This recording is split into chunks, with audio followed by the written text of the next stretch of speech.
Vous écoutez Devoir d'enquête, Tué pour 10 €, deuxième partie.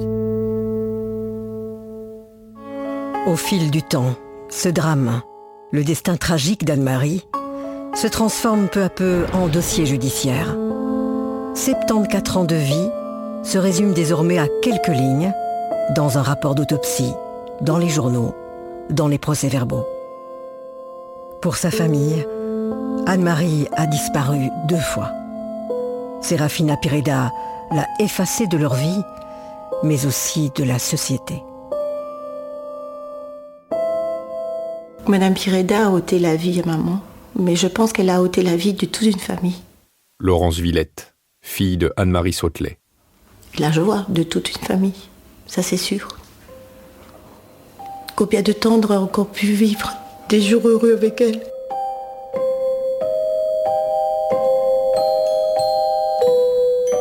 Laurence a besoin de comprendre, de savoir qui est la meurtrière de sa mère. Elle retourne dans son quartier d'enfance, à la rencontre de ses habitants sur les traces de Serafina Pireda.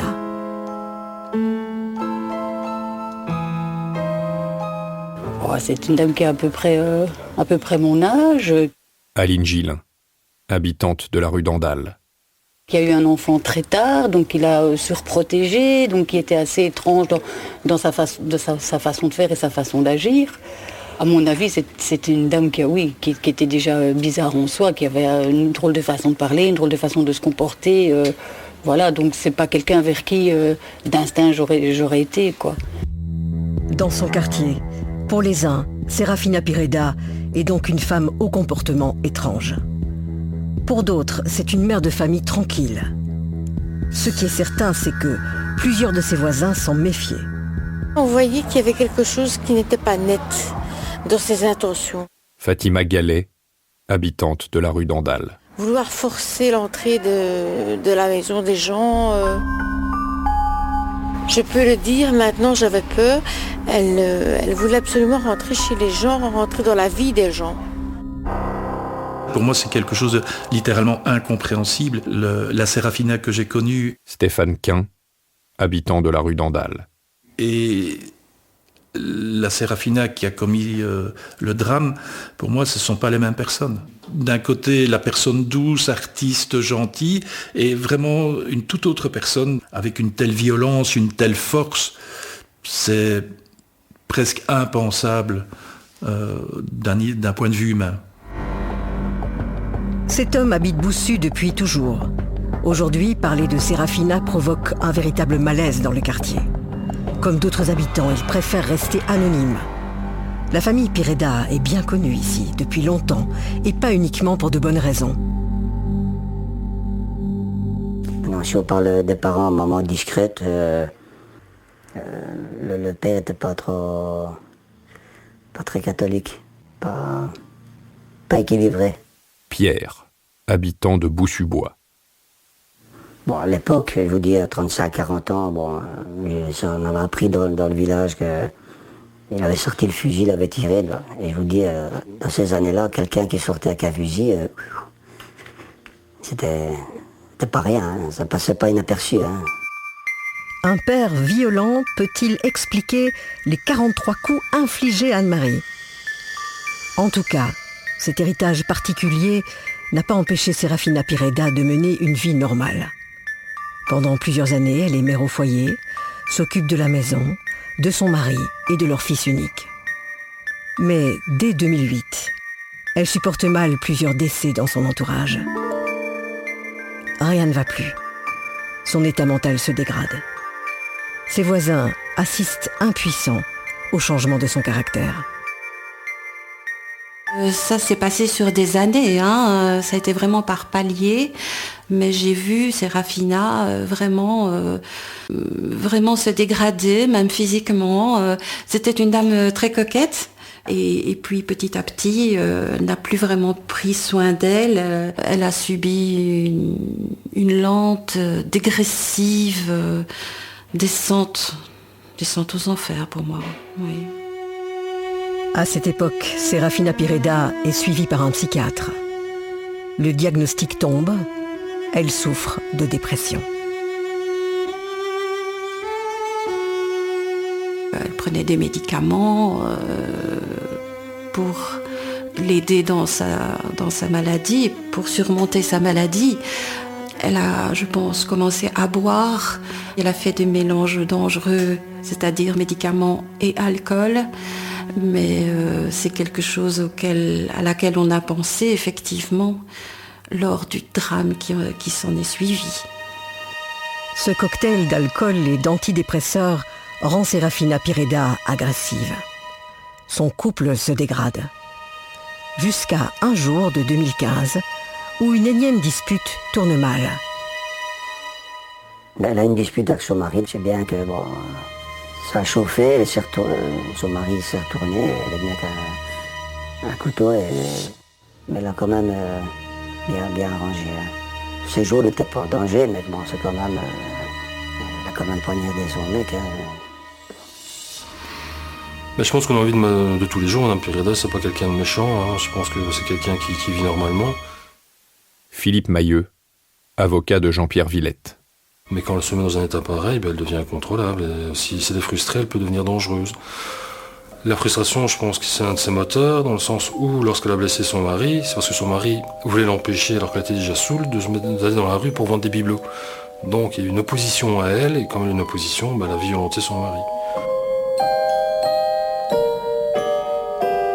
Vendre de petits objets pour Serafina Pireda, c'est surtout un prétexte pour mendier auprès de ses voisins.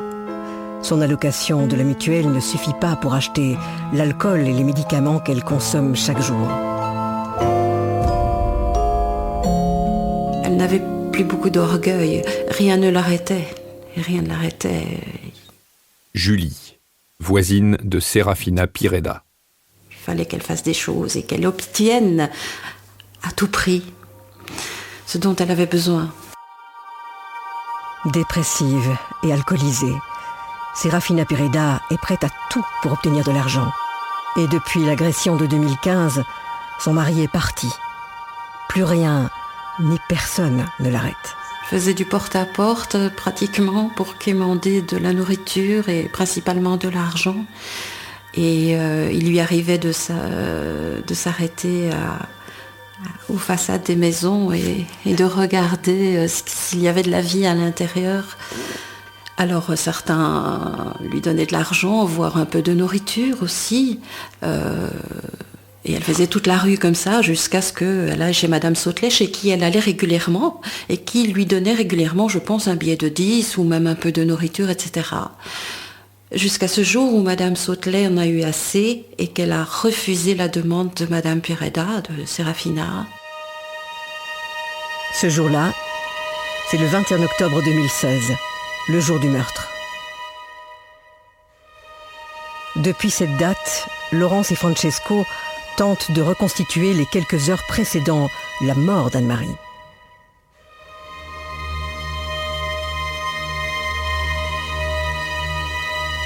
L'enquête de police a montré que Serafina Pireda avait trop bu ce jour-là, sans doute pour se donner le courage de mendier dans son quartier. Dès 8h du matin, elle achète 6 canettes de bière à la librairie du coin. 6 de plus vers 10h. Ensuite, pendant 2 heures, la police perd la trace de Serafina, jusqu'à son arrivée chez sa victime, à midi. Laurence et Francesco vont découvrir un élément que même la police ignore. Pendant ces 2 heures, Serafina a déjà tenté de forcer la porte d'une de ses voisines. À 11h moins 10, on frappe à la porte et là j'ai vu qu'il y avait une personne qui voulait rentrer chez moi sans être invitée, je veux dire comme ça. Donc j'ai ouvert moi-même la porte et j'ai vu Serafina devant moi qui me demandait qu'elle n'était pas bien, qu'elle avait des soucis de santé, des soucis aussi d'argent et qu'elle aimerait bien que je l'aide. Mais elle n'était pas dans son état normal, je veux dire qu'elle était un peu, je sais pas, bizarre. Je lui ai dit écoute, je vais aller te chercher quelque chose pour toi manger pour ton fils.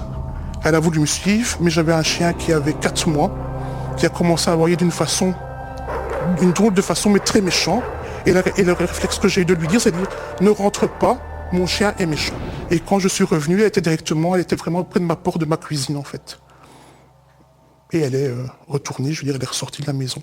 C'était après Ce qui est arrivé à Anne-Marie, que ça m'a fait, je dis tiens, j'ai échappé belle. C'était peut-être moi à la place d'Anne-Marie, au fait. Peut-être. Serafina Pireda voulait de l'argent. Elle a reçu de la nourriture. Frustrée, elle poursuit son porte-à-porte dans la rue d'Andal. C'est dans cet état qu'elle arrive chez Anne-Marie Sautelet. La porte est ouverte. La retraitée attend la visite de son mari. Elle est seule. Il n'y a personne pour arrêter Serafina Pireda. Ça s'est passé plus ou moins sur un quart d'heure, donc très peu de temps, dans la cuisine, donc dans la dernière pièce de la maison. Donc il a fallu que Madame Pireda traverse la salle à manger, le salon, pour arriver dans la cuisine où tous les faits se sont passés. La maison du crime est restée sous scellé pendant plusieurs mois, inaccessible. Mais à la fin de l'enquête de police, la famille d'Anne-Marie récupère les clés. 1 an et demi après le meurtre, Francesco trouve le courage de revenir sur les lieux.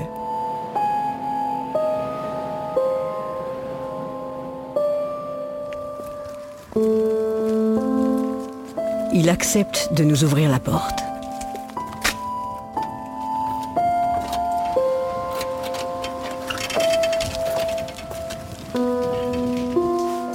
Ici, le temps s'est arrêté le 21 octobre 2016.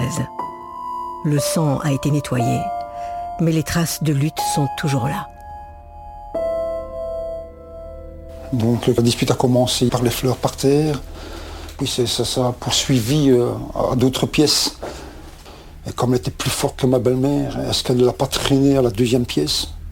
Ma belle-mère a peut-être su se relever, et puis l'a poussée jusqu'à la 3e pièce, jusqu'à la scène du crime. Et après la 3e pièce où on a trouvé le corps donc, de ma belle-mère qui s'est trouvée allongée par terre avec le crâne défoncé. Le crâne défoncé, mais pas avec n'importe quoi, parce qu'elle a utilisé les tisonniers de garniture, les traces ADN, l'impact du coup.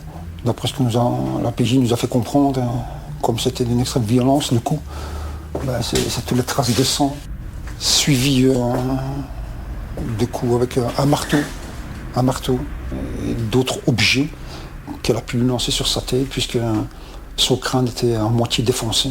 Donc on ne reconnaissait plus son visage à ce moment. Il avait un percolateur là, il avait un micro-ondes qui était par terre, le grippin.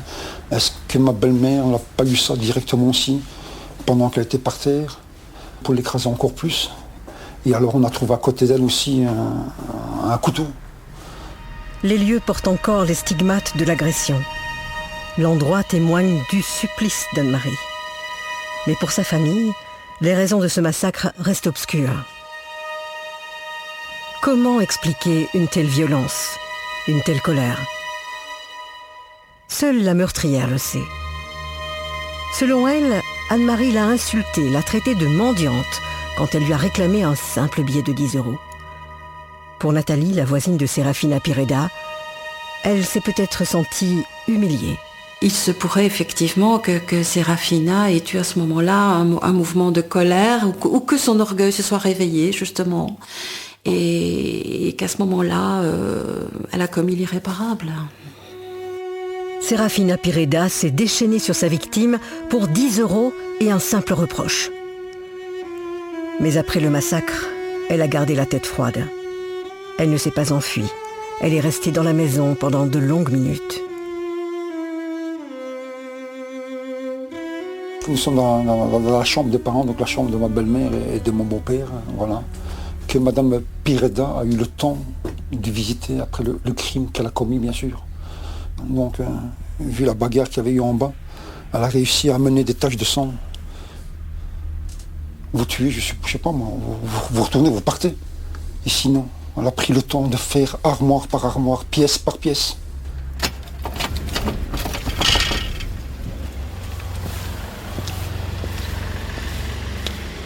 Anne-Marie a été tuée pour quelques bijoux et des bouteilles d'alcool. À l'approche du procès, cette idée reste insupportable pour sa famille.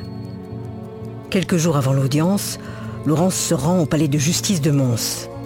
Mais un nouveau coup dur l'attend. Serafina Pireda n'ira pas devant la cour d'assises. En 2016, une décision politique impose que la plupart des crimes soient jugés en correctionnel. Devant ce tribunal, les proches des victimes ont beaucoup moins la parole.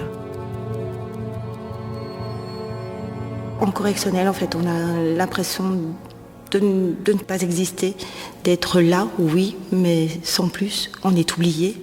On ne parle que de la meurtrière, de celle qui a commis les actes, et non pas de la victime, ni de la famille. Le correctionnel, pour moi, c'était pas le jugement qu'il fallait pour ce genre de crime. Le procès commence dans 3 jours. Pour Laurence, la fin du combat est proche. Elle trouve à son tour le courage de revenir dans la maison de son enfance. Je suis née ici. C'est mon lieu de naissance. Et c'est le lieu du décès de maman. Donc voilà. C'est toujours très dur de revenir ici. Voilà. Mais il y a trop de souvenirs, trop de mauvais. Enfin, il y en a des très bons, mais il y a les mauvais surtout. On a tous vécu ici énormément de temps, puisqu'on venait même tous les dimanches.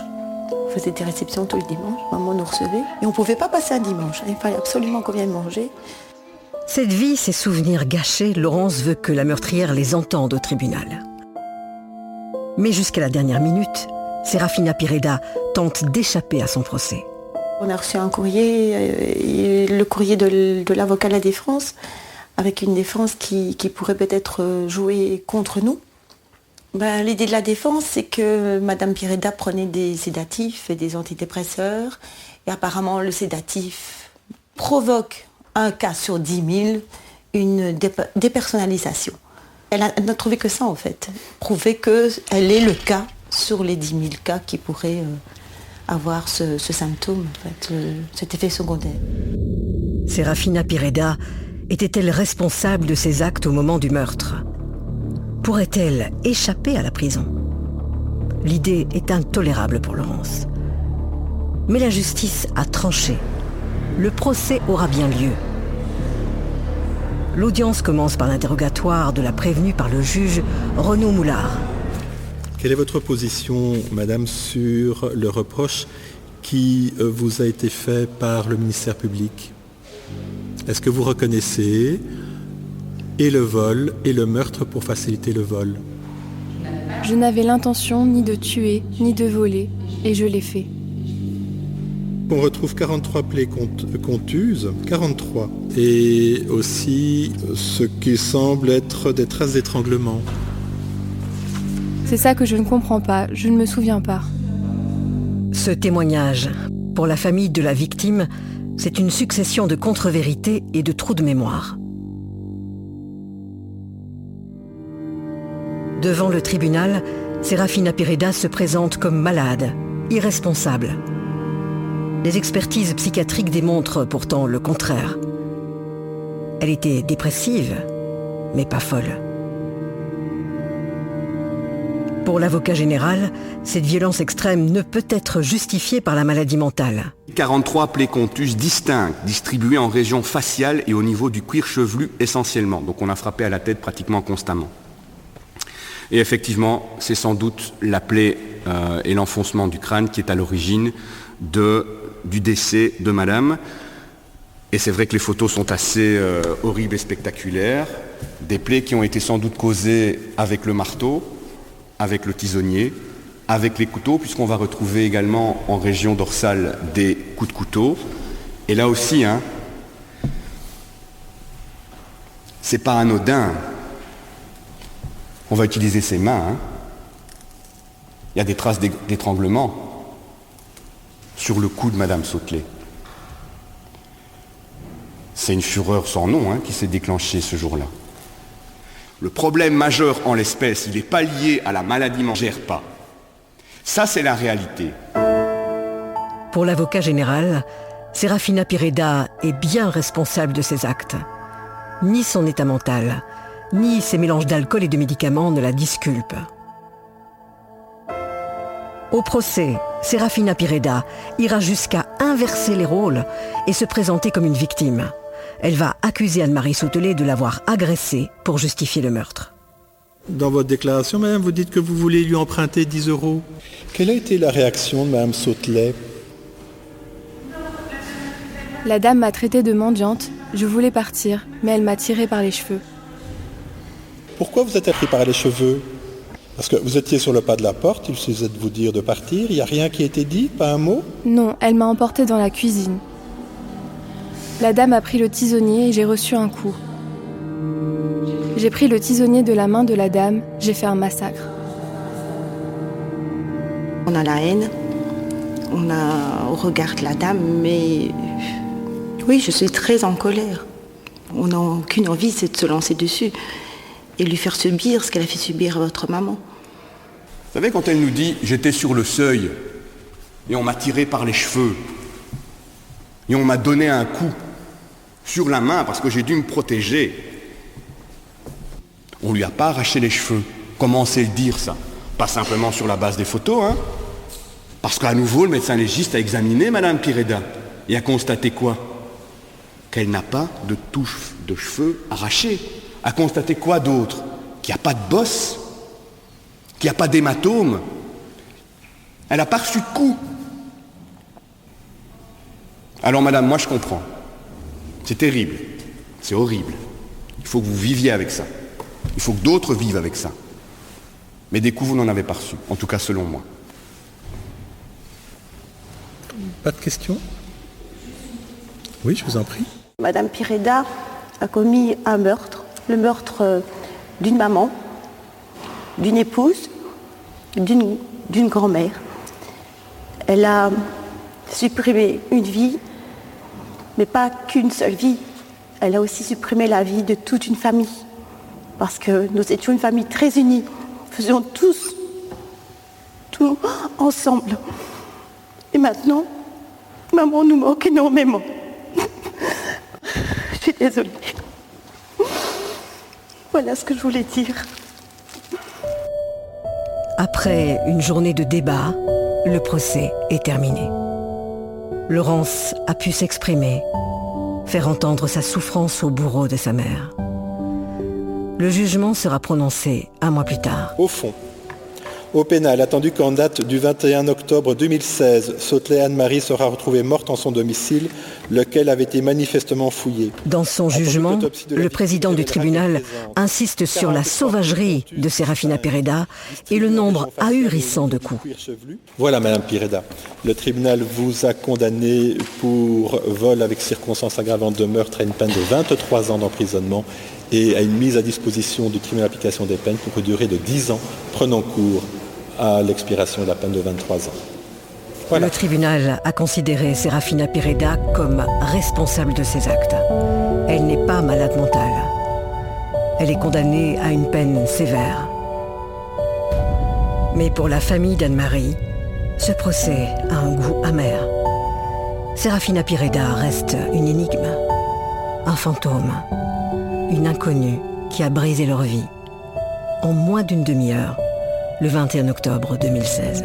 Je l'ai rencontré pour la toute première fois il y a un mois d'ici. Et je pense que je lui aurais donné le bon Dieu sans confession, en fait.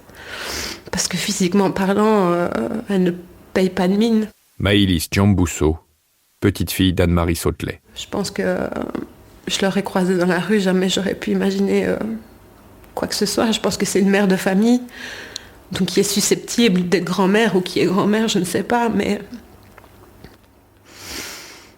on se pose la question de savoir comment c'est possible, en fait. Comment c'est possible d'en arriver à une telle monstruosité et au final pour des broutilles, quoi. Pour des bouteilles d'alcool et des bijoux.